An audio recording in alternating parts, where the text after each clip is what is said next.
వాళ్ళు వెంటనే కనిపెట్టేశారు. భయపడకల, ఇలాంటి పరిస్థితులకి భయపడకూడదు, ఆలోచించాలి. నన్ను నమ్ము, రేపటి నుంచి నీకు ఈ బాధలుండవు. అంటే ఏంటే, ఈ రాత్రికే నన్ను చంపేస్తావా? కాదు, ఒక్క నిమిషం ఉండు.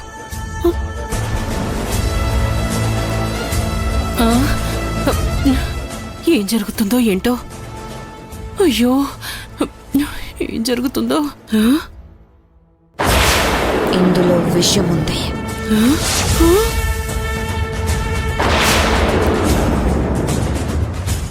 దీంతో వాళ్ళందరినీ పైలోకానికి పంపిస్తాను.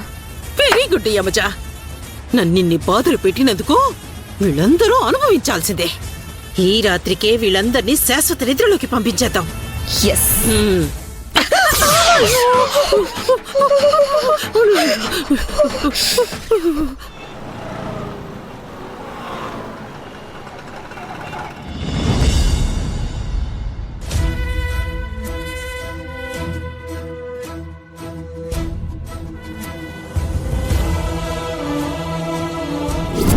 ఇప్పుడు నీకు తృప్తిగా ఉందమ్మా? చాలా రోజుల తర్వాత శివగారు నాతో కలిసి హ్యాపీగా ఉన్నారు. నువ్వు వచ్చి గొడవ పెట్టి మొత్తం మొత్తం నాశనం చేసేసావు. అర్జున్ బాబుకి గతం గుర్తొచ్చింది. అక్కడ అర్జున్కి గతం గుర్తొచ్చి కావేరి జీవితం బాగుపడుతుంటే ఇక్కడ స్నేహ తన జీవితాన్ని చేతులారా పాడు చేసుకుంటోంది.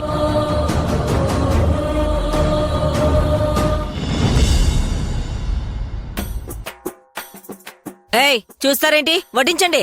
అయ్యో, వడ్డిస్తాం కాకి. తినేసి శుభ్రంగా కళ్ళు ముదురుగాని. ఏ అలా ఏం మాట్లాడుతున్నావు?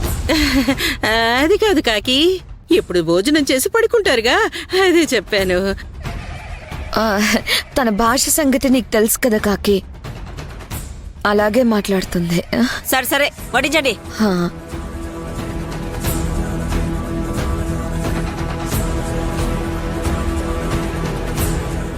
అనే, నీకు అర్జున్ బాబుకి అన్ని ఇష్టమైన వంటలే చేయించాను. వీళ్ళ తోలు తీసి మరీ చేయించాను. వంటల స్మెల్ మాత్రం చాలా బాగుంది.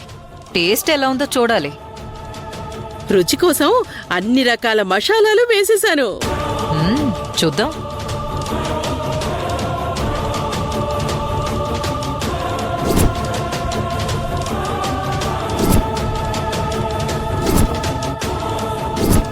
దాంట్లో మీకోసం స్పెషల్ గా పాయిజన్ కలిపానే.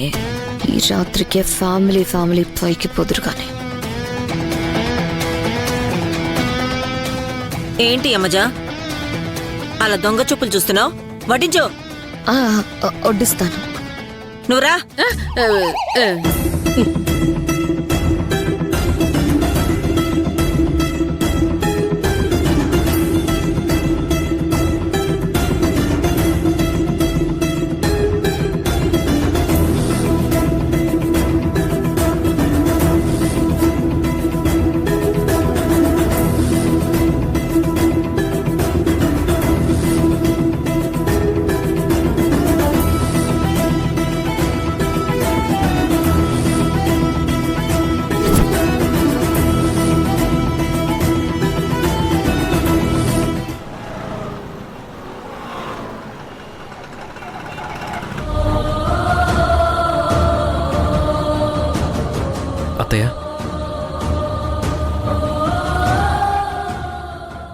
రా శివ,